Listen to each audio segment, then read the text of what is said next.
أجساد ندفن بالمقابر لكن يعيش العليم، بمن تحل الطلايب لو ان مدفون الزليم. الله الله الله.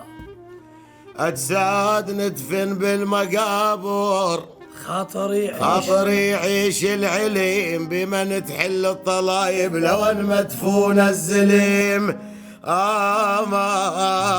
ما لك اشخى ولا مهابة الظهر من ينثليم، بس عدد تحتاج اخوتك بالحرب ويا السليم، بالكثرة تهاب التحويله. اي والله.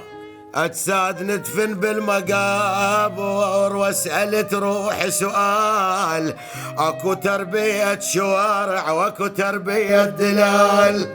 ويلي اكو مخلف شاماياف،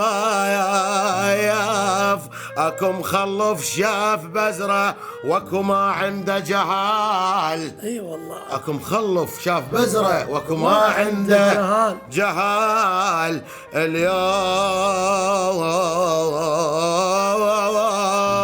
اليوم الإسلام السواتر كون نضرب هالمثال. اي والله. هالمثال خادم حسين اللي يميز الحرام من الحلال.